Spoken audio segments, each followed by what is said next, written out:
Hello అండి, welcome to Janvi's kitchen. ఈరోజు మనం సంక్రాంతి స్పెషల్ కోవా కజ్జికాయలు ఇంకా సన్న కారాపూస ఎలా చేద్దామో చూద్దాం. సేమ్ స్వీట్ షాప్ స్టైల్లోనే ఉంటుందండి, టేస్ట్ కూడా అలాగే ఉంటుంది. ముందుగా కోవా గజ్జలకి కావాల్సిన పదార్థాలు: మైదా పిండి అండి ఒక 250 గ్రామ్స్, కోవా 200 గ్రామ్స్, చక్కెర 150 గ్రామ్స్, ఆయిల్, ఇలాచీ పౌడర్, నెయ్యి. ఇప్పుడు ఎలా చేద్దామో చూద్దాం. ముందుగా ఒక మిక్సింగ్ బౌల్ తీసుకొని దాంట్లో మైదా పిండి వేసేసుకుందామండి. దాంట్లో 1 టేబుల్ స్పూన్ వరకు నెయ్యి, అలాగే కొద్దిగా ఆయిల్ వేసుకొని ఇదంతా బాగా కలిపేసుకుందాం. మరి గట్టిగా ఉండొద్దు, మరి సాఫ్ట్గా ఉండొద్దు, చపాతీ పిండి లాగా ఉంటే సరిపోతుంది. బాగా ఇలా నీట్ చేస్తూ కలుపుకోండి, కొంచెం ప్రెజర్ ఇచ్చి కలుపుతూ ఉంటే మంచిగా ఉంటుంది.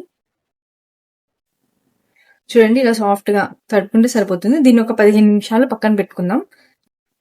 ఇప్పుడు కోవాని మొత్తం ఇలా స్మాష్ చేసుకోండి. ఇది అన్స్వీట్ అండ్ కోవా, స్వీట్ ఉండదు.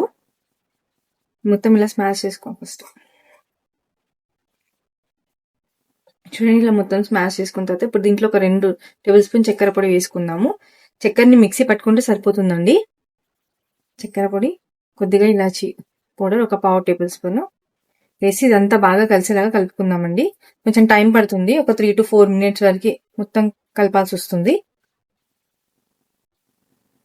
చూడండి, మొత్తం కలిపేసుకున్నాం కదా, ఇలా ముద్దలాగా చేసుకొని పక్కన పెట్టేసుకుందామండి. ఇప్పుడు స్టవ్ వెలిగించేసి ఒక ప్యాన్ పెట్టుకుందామండి. దాంట్లో చక్కెర వేసుకుందాం. సో ఒక 1/2 గ్లాస్ వాటర్ పడుతుంది. వాటర్ వేసిన తర్వాత ఇలా కలుపుకుందామండి. చక్కెర కరిగితే సరిపోతుంది, పాకం ఏం రానవసరం లేదు. చూడండి, చక్కెర అంతా కరిగిపోయింది. ఇలా మరుగుతున్నప్పుడు స్టవ్ ఆఫ్ చేసేసుకుందాం. ఇది పక్కన పెట్టేసుకుందామండి. ఇప్పుడు స్టవ్ వెలిగించుకొని ఒక ప్యాన్ పెట్టుకొని డీప్ ఫ్రైకి సరిపడా ఆయిల్ వేసుకుందామండి. ఇప్పుడు ఆయిల్ వేడెక్కేలోపు మనం గజ్జలు ఎలా చేద్దామో చూద్దాము. చూడండి, పిండి మంచిగా నానిపోయింది. ఇప్పుడు దీన్ని చపాతీలాగా ఒత్తుకుందాం. చూడండి, ఇలా పొడి పిండి వేసి, నేను ఒక్కొక్కటి చేయడం లేదండి, ఫాస్ట్గా అయిపోవడానికి ఒకేసారి పెద్దగా చేసుకొని కట్టర్ యూజ్ చేస్తున్నాను. మీకు కూడా ఇలా చేస్తే చాలా ఈజీగా తొందరగా అయిపోతాయి. ఇలా పెద్దగా చేసుకుందామండి చపాతీలాగా.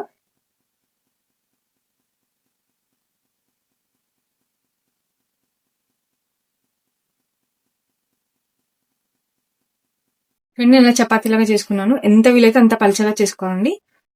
నేను ఒక చిన్న క్యాప్ తీసుకున్నాను. ఇలా చిన్న చిన్నగా ఒత్తేసుకున్నామండి మొత్తం. ఇలా చేసుకోవడం వల్ల ఏమంటే ఫాస్ట్ అయిపోతుందండి, ఒక్కొక్కటి చేసే కన్నా ఇలా చేయడం వల్ల. అన్ని ఇలా ఒత్తేసుకుందాం.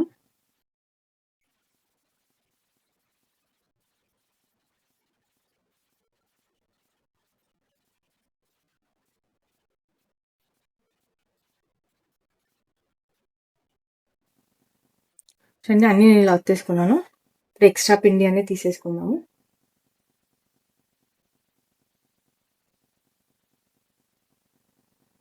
ఈ సైజు ఇంత పలచగా ఉంటే సరిపోతుందండి. ఇప్పుడు దీంట్లో కోవా స్టఫ్ చేద్దాము. ఒక చిన్న ఉన్న కోవా తీసుకొని ఇలా పొడుగా చేసుకోవాలండి. ఇప్పుడు దీని చుట్టూ ఇలా వాటర్ పెట్టుకుందాం. పెట్టేసుకొని ఇప్పుడు ఇది సీల్ చేసేసుకుందాం.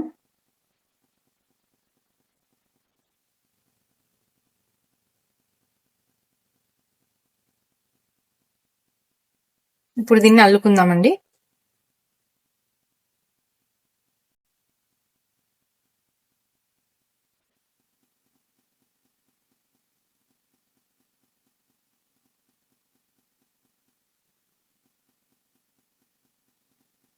చూడండి, ఇలాగా అన్ని ఇలాగే చేసుకుందాం. ఇలా అల్లుకోవడానికి రాని వాళ్ళకి నేను ఇంకొక వేరే ప్రాసెస్ చూపిస్తున్నాను. చూడండి, చపాతీ తీసుకొని ఇలా కోవా పెట్టేసేసుకొని ఇలా కొంచెం పొడుగా చేసుకోవాలండి. రౌండ్ గా చేసుకుంటే అక్కడే ఉంటుంది. వాటర్ అద్దేసుకొని ఇదంతా ఇలా ప్రెస్ చేసేసుకుందాం. ఇలా ప్రెస్ అయిన తర్వాత దీన్ని ఇలా కింద పెట్టేసి ఫోక్ ఉంటుంది కదా, ఫోక్ తోని మనం ఇలా గట్టిగా సీల్ చేసేసుకోవచ్చు. టైట్ గా ఉంటుంది.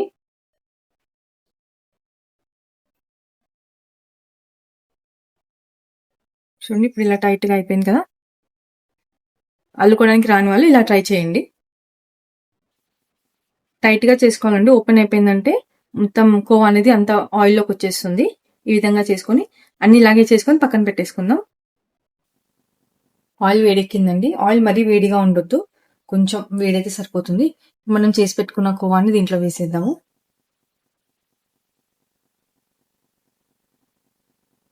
సిమ్‌లోనే కాల్చుకోవాలండి. గోల్డెన్ కలర్ అయ్యేంత వరకే కాల్చుకుందాం.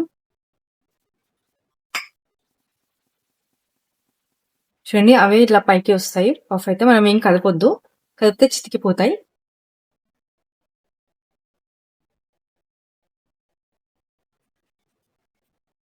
చూడండి అన్ని స్లోగా పైకి వస్తున్నాయి కదా. ఇప్పుడు కొంచెం కలిసి ఇతల పక్క కూడా తిప్పేసుకుందాం.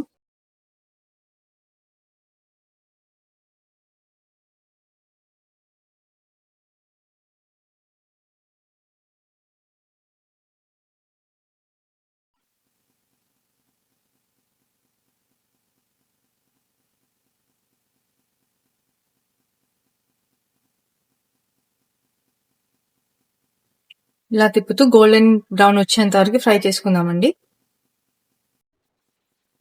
చూడండి ఇలా గోల్డెన్ బ్రౌన్ వచ్చాయి కదా మంచిగా క్రిస్పీగా.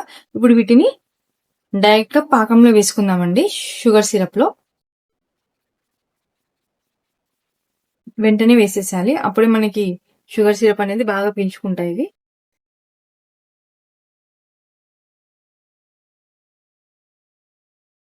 దీన్ని ఇలా వేసేసి తిప్పేసుకుందాం ఒకసారి. దీంట్లో మనం ఒక 5 మినిట్స్ వరకు సోక్ చేసుకుందామండి. అప్పుడే అనేది లోపల వరకు షుగర్ సిరప్ బాగా వెళ్తుంది. చూడండి ఇలా పెట్టేసి ఒక 5 నిమిషాల పాటు వదిలేద్దాము. ఇప్పుడు కారపూసకు కావాల్సిన పదార్థాలు శనగపిండి 1 కప్పు, బియ్యం పిండి 1 పావు కప్పు, ఉప్పు, కారం, జీలకర్ర 1 టేబుల్ స్పూన్, వాము 1 హాఫ్ టేబుల్ స్పూన్. ఇప్పుడు ఎలా చేద్దామో చూద్దాం. ఇప్పుడు వామ జీలకర్ర నేను 2 కలిపేసుకున్నా అండి. దీన్ని మిక్సీ పట్టేసుకుందాము. చూడండి ఇలా మిక్సీ చేసుకున్నాం. ఇప్పుడు దీన్ని జల్లించుకుందామండి. మనకి పౌడర్ చాలా మెత్తగా ఉండాలి. అప్పుడు మన కారపూస అనేది దిగుతుంది, లేకపోతే స్ట్రక్ అయిపోతుంది గొట్టంలో నుండి.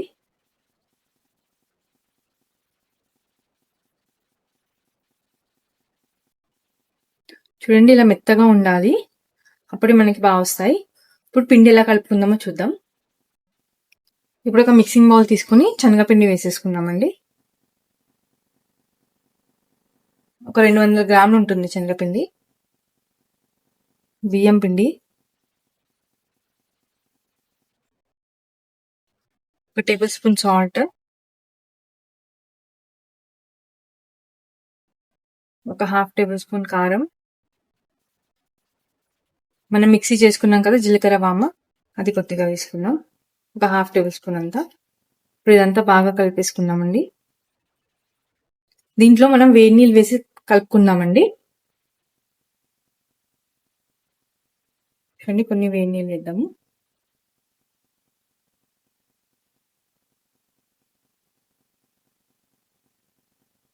ఇది మొత్తం ఇలా బాగా చపాతీ పిండిలాగా తడుపుకుందాం. చూడండి ఇలా తడిపేసుకుందాము పిండిని. ఇప్పుడు దీన్ని మనం మురుకుల పీట ఉంటుంది కదా, దీంట్లో వేసేసుకుందాం. చూడండి నేను ఇది తీసుకుంటున్నాను కారపూసకి. దీంట్లో ఇలా పెట్టేసేసుకొని టైట్గా తిప్పేసుకుందాం. ఇప్పుడు దీనికి లోపల మొత్తం ఆయిల్ అప్లై చేద్దామండి, పిండి అంటుకోకుండా.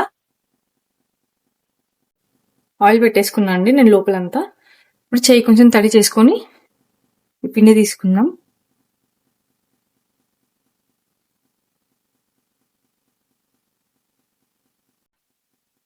చూడండి ఇలా మొత్తం ఫిల్ చేసేసుకొని ఇప్పుడు దీన్ని ఇలా పెట్టేసి వేసేసుకోవడమే అండి.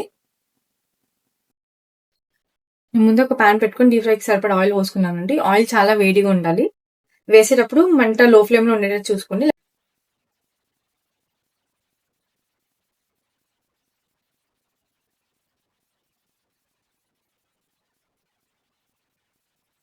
ఇలా వేసేసుకుందామండి. ఇప్పుడు దీన్ని హై ఫ్లేమ్ లోనే కాల్చుకుందాము. చూడండి వేగిపోయింది.